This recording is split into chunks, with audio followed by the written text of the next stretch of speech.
chers amis, bon dimanche. Nous voilà aujourd'hui réunis pour célébrer un parcours. Il y a plus de 30 ans, Louise Paradis est entrée dans l'écriture publiée et elle n'en est pas sortie depuis. J'aimerais, en cette avant-veille de la Journée mondiale du livre, vous rappeler les grands moments de ce parcours. Un peu comme si vous amenez visiter une exposition. Voilà, vous êtes déjà rendu. Vous êtes devant la demeure littéraire de Louise. Et si vous franchissez le seuil, vous entrerez peut-être en paradis.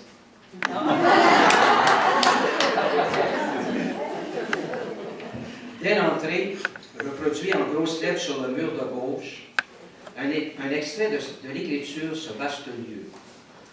Dans ce collectif d'auteurs de l'Outaouais de 1981, Louise écrit « Toutes les couleurs, je les ai vues renaître sur les cheveux du temps et sur les yeux de l'autre. » Dans la même pièce, à droite, tout simple, ces mots d'un autre collectif publié l'année suivante. La perspective s'agrandit. J'écris pour élargir le possible, pour émerger de la semaine. Sur le mur du fond, cette fois, comme des masques d'or et de sang accrochés, ces mots de 1984, tirés du livre d'art 8 poèmes infiniment. Toutes mains d'absolu, jamais ne cueilleront la terre, même si des enfants décrochaient le soleil pour le répandre en nous. Et nous entrons maintenant dans une salle qui pourrait être celle du voyage. Sur tous les murs, de grands tableaux géographiques évoquant les mers et les îles, les rivières et les archipels. Sur l'un d'eux, ces mots images empruntés à Topographie de 1987, tant d'arbres, tant d'oiseaux, nos voix comme rivières, plus désert, plus lièvre, plus blanche, plus coulonge et tremblante d'avril. En plein centre de cette même salle, grand ouvert sur une table vitrée, 2 exemplaires d'un livre d'art au titre évocateur, Les archipels de l'âme, édité en 1997. En se penchant, on peut y lire Jardin de sable, de nuit, de laine, jardin d'anges de feu, jardin de cendres et d'eau, jardin d'oiseaux de souffle dans le bleu de l'été.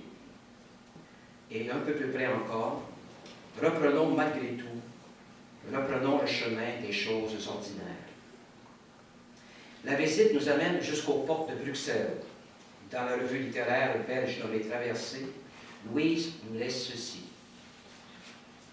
Perdues les mains d'argile, la paille de leur mémoire, les mains chaleur, les mains de vie, larges mains nourricières de semaine en dimanche.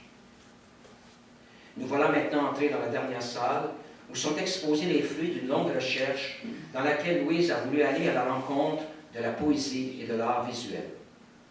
Elle a voulu fondre les mots dans la matière pour en faire un objet qui nous invite à aller plus loin que la lecture, un objet que l'on voit, que l'on touche, qu'on pourrait même, à la limite, sentir. La création est variée, surprenante. Poème tableau, poème affiche, poème en coffret, livret d'artistes et livret à cahier. Livre d'art, bien sûr, livre accordéon, livre éventail, livre autrement relié. C'est sa toute dernière passion, la reliure. Et si vous voulez continuer ce parcours d'une manière plus réelle, vous découvrirez, au rez-de-chaussée de cette bibliothèque, une exposition de ces objets d'art que je viens d'énumérer. Oui, j'ai vu ça tout à l'heure en entrant, c'est magnifique. C'est jusqu'à la fin de l'été, je crois. Voilà donc résumé bien rapidement le paradis que nous a laissé Louise depuis le début des années 80. Et elle ne s'arrête pas. Toujours avec la même détermination et la même passion, elle nous livre aujourd'hui une œuvre qui la poursuit depuis bien des années.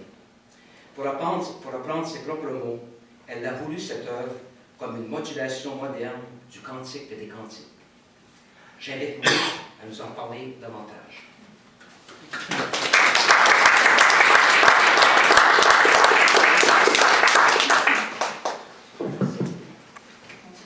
Merci Jacques, c'est touchant.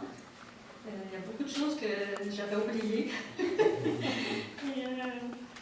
c'est bon de faire un survol du chemin qu'on a parcouru. Et je n'ai pas pris le temps de faire ça encore.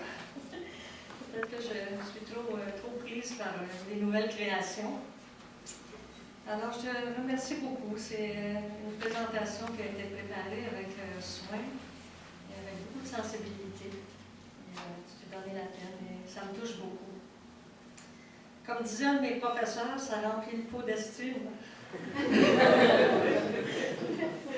Bonjour, chers amis de la poésie et de l'art. Merci d'avoir répondu si nombreux à mon invitation. Merci de prendre part à cette belle fête artistique qui, j'espère, va nous réchauffer un peu par ce printemps un peu tardif qui se fait tirer l'oreille et aussi un peu troublant. Merci à tous ceux qui m'ont aidé à mener à bon port ce projet de longue haleine que constitue la publication de ma cantate à cœur ouvert. C'est vrai que c'est une œuvre qui ne m'a pas lâché, qui venait me titiller, parfois je voulais la laisser, je vivais, c'est sûr, des hauts et des bas, mais elle revenait toujours me chercher, cette œuvre-là.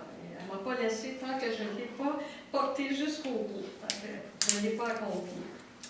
Alors, ceux qui m'ont aidé, en premier lieu, mon compagnon, Claude Sirois, qui m'a encouragé tout au long de la gestation et de l'écriture du texte, à travers l'enthousiasme et les doutes inhérents à tout processus de création. Je voudrais aussi remercier Mme Carole Lagu, qui s'occupe de la division des arts et des lettres de la bibliothèque, et qui a accueilli à bras ouverts mon projet, lorsque je lui ai parlé d'exposer les livres d'artistes. Et je voudrais remercier aussi Mme Nancy Bilodeau, qui est ici avec nous aujourd'hui, et qui a bien veillé à ce que tout se fasse dans les règles de l'art. J'aimerais aussi remercier Vincent Héberge, qui m'a encouragé l'idée pour la publication de l'édition courante. Disons que c'est lui qui m'a un petit peu poussé pour que je la fasse. Parfois, ça prend un petit poussé pour sortir de l'atelier. Oui. Je souligne enfin la contribution de Mme Lucie Lapierre pour son superbe aménagement qu'elle a fait aujourd'hui. J'aimerais accueillir tout spécialement mes deux fils, Pascal et Xavier, de même que Johanna, l'épouse de Pascal, et ma chère petite fille Ariane, qui sont venus de Montréal pour l'occasion. Ça me fait bien chaud au cœur. Finalement, un grand merci aux artistes qui ont accepté de prêter leur talent pour conférer une dimension un peu magique à cette rencontre. C'est grâce à notre complicité que vivra avec toutes ces harmonies la poésie de la cantate à cœur ouvert. Je vais vous dire quelques mots sur cette cantate. Eh bien, c'est ça, c'est un projet qui a commencé il y a très longtemps, parce que ça fait partie d'une démarche pour proposer des textes rituels, des textes qui peuvent être lus lors d'une naissance, lors d'un engagement amoureux ou lorsque quelqu'un qui nous est cher décède. Alors, c'est un processus à très long terme. Et j'avais fait la naissance, j'ai fait une série sur la mort, et là, je suis rendue à l'amour, qui finit sans beauté. Des textes qui ne sont pas religieux, mais qui touchent notre dimension spirituelle. Autrement dit, des poèmes qui jettent des ponts entre le profane et le sacré. Alors que j'avais terminé ma série de textes sur la naissance et la mort, c'est par hasard que j'ai trouvé sur Internet la photo que vous pouvez voir sur la page couverture et que j'ai nommée « Cœur paysage ». J'ai correspondu avec son auteur et il m'a autorisé à l'utiliser librement pour mon projet artistique. Je me trouve bien chanceuse. À peu près au même moment, je suis tombée sur le Cantique des Cantiques. On appelle ça la synchronicité. Et je l'ai relu avec attention. J'ai été séduite par la magnificence de ce poème. Et ensuite, j'ai lu une admirable étude de M. Ottmar Kiel sur ce texte fondateur, une exégèse qui m'a beaucoup inspirée et disons, qui a imprimé certaines orientations et qui a guidé certains choix poétiques que j'ai faits pour cette œuvre-là. Dans l'introduction du Cantique des Cantiques dans la Bible, il y a une phrase qui m'a grandement interpellée. Je l'ai reproduite dans le 4e de couverture du livre. Voici ce qu'elle dit à propos du Cantique. Il enseigne à sa manière la bonté et la dignité de l'amour qui rapproche l'homme et la femme. Il exorcise les mythes qui s'y attachaient alors et il le dégage des contraintes du puritanisme comme obéissance au dévotisme. J'ai trouvé que c'était tout à fait actuel, avec cette recherche d'équilibre que nous poursuivons entre ce qu'on appelle aujourd'hui l'hypersexualisation et le puritanisme. On voit vraiment les deux dans certains pays. Et ici, c'est plutôt l'hypersexualisation. Il faut être sexy, même en politique.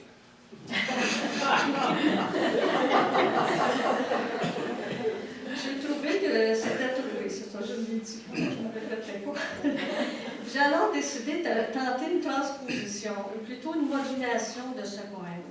C'est pas audacieux, je dirais même un peu téméraire. Mais j'étais déjà embarquée, alors il fallait continuer. J'ai alors décidé à partir de là, j'ai choisi mon titre. Donc, j'ai choisi plutôt cantate, parce que cantique, ce sont des chants sacrés. Donc, ce n'est pas vraiment des chants sacrés, même s'il y a une dimension spirituelle. Et à cœur ouvert dans les deux sens d'expression, à cause de la photo, bien sûr, et à cause des sentiments exprimés. Et j'ai décidé d'adopter la même forme, soit un poème narratif, donc un beau poème d'amour qui raconte une histoire d'amour. Et je pensais en faire comme le Cantique des Cantiques, à peu près 5 chants. Et finalement, ça m'a pris 12 chants. Et je me suis dit que c'était normal parce qu'on vit dans une société beaucoup plus complexe qu'à cette époque-là. Et les relations hommes-femmes aussi sont beaucoup plus élaborées, je dirais. Alors, donc, nos 3 personnages, les bien-aimés, deviennent l'amant et l'amante. Et j'ai gardé le cœur qui fait progresser l'action.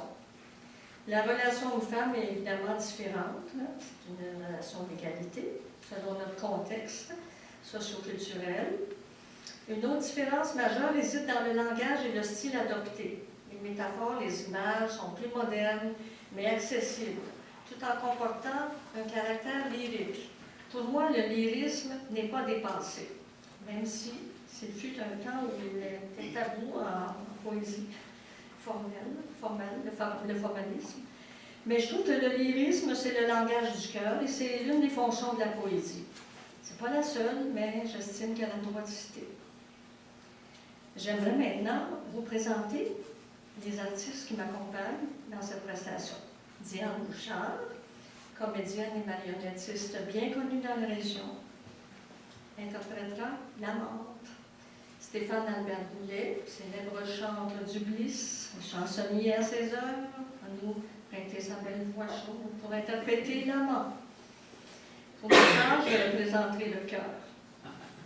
Valérie Despax, une jeune violoncelliste talentueuse, va nous interpréter les extraits des 6e, 2e et 1e suites de Jean-Sébastien Bach au violoncelle. Nous vous présentons aujourd'hui 4 chants sur les 12 que comporte la cantate et on vous laisse la surprise du dénouement final, bien sûr. Maintenant, place à l'écoute féconde, à la musique et à la poésie.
Elle a longtemps marché, l'âme chère en émoi. Sur la passerelle des heures, elle a dansé. Son étoile bergère glisse aux épaules de la nuit. Une ombre à ses côtés, elle cherche son chemin au rond-point de ses rêves. Des voix surgissent dans l'ample rumeur du réveil. Quelqu'un t'appelle en vain, promeneuse aux yeux d'aube. Tu n'entends plus, assourdi de vertige, l'amour parle plus fort que tout.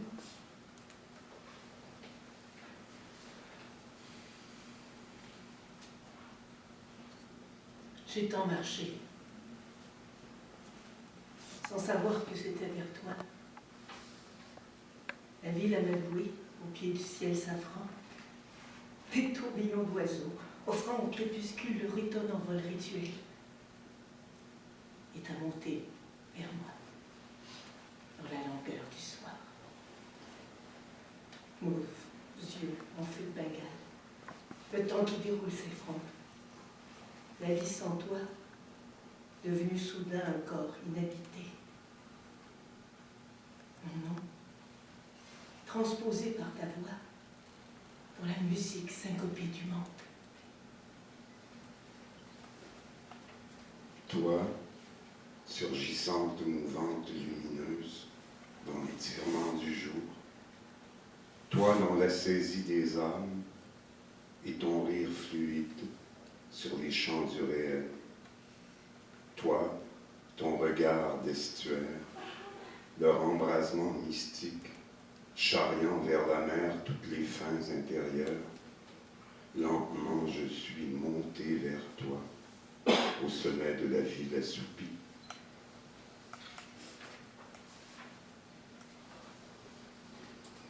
Au transept de la nuit, la recouvrance des mots déshérités chuchotés à l'oreille du cœur. L'odyssée inouïe au delta de l'intime, l'avènement infini de l'autre. Sur le visage chiffonné de l'aube, l'arrachement pressenti des âmes et la mer de l'absence. Dans des amadouements d'exil, ils ont accompli de ferveur les rites sacrés des amants. Échangent de précieux objets porteurs de leur mémoire tactile, les amulettes de l'espoir. Je te laisse, ma chevalière, garde-la comme un talisman. Et toi, ce pentacle d'argent, porte-le à ton cou, engage ma foi.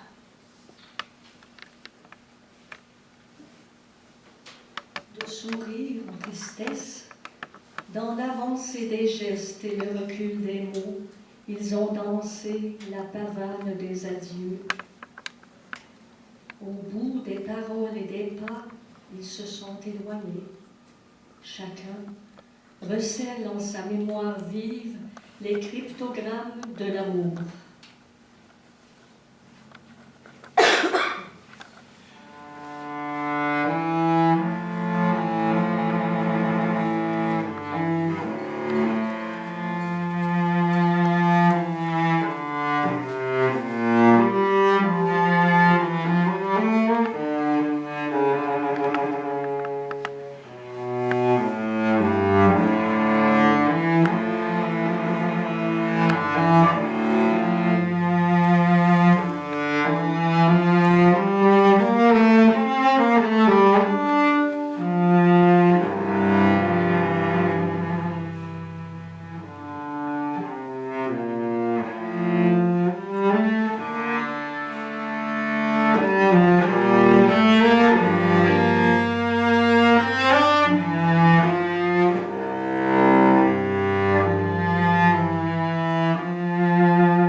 Au temple du ciel gris, les pulsations de l'eau.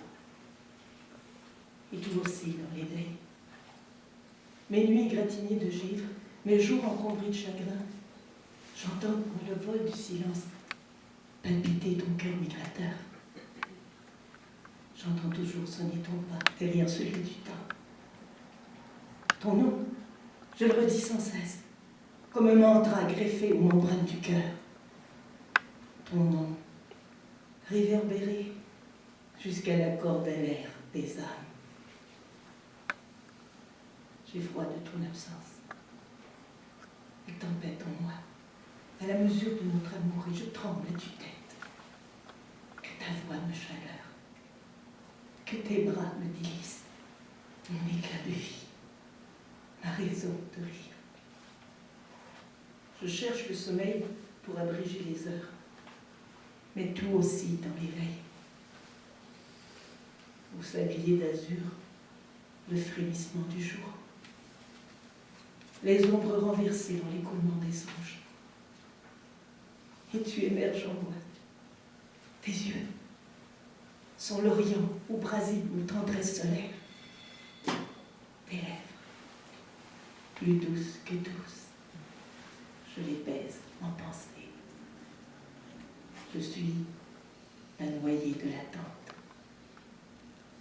Que ton souffle ramène à la lumière bouche à bouche. Je t'espère et t'espère, ô ma flambée d'avenir. Partout j'entends ton nom. Dans les rues pleines d'insomnie, au levant d'or du fleuve, dans le frôlement des branches nues, le vibrato des foules, les voix des amoureux qui déambulent.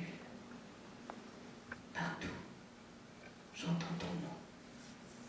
Poème incantatoire, dans l'écho du désir.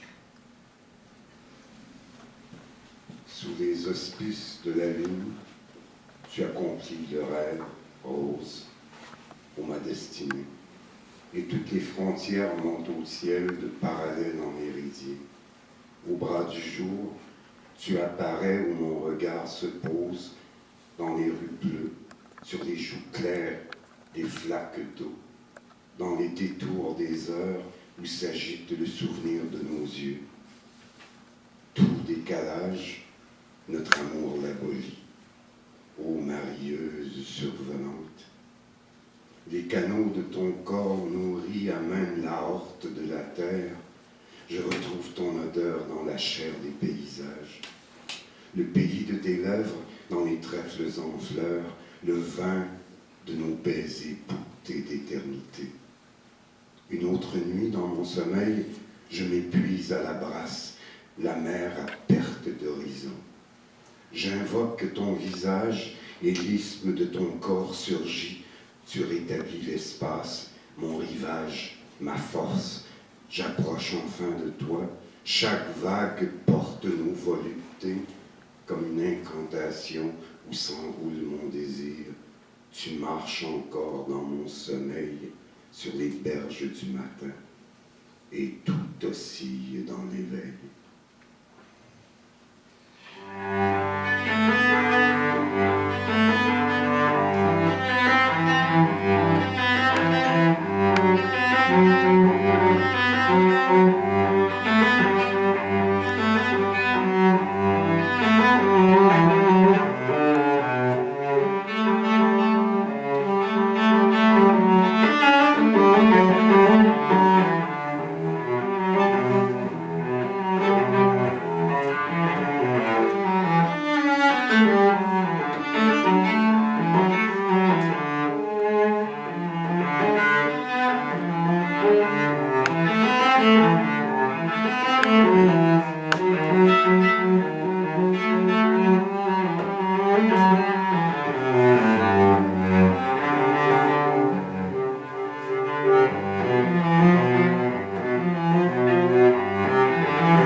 et de votre écoute.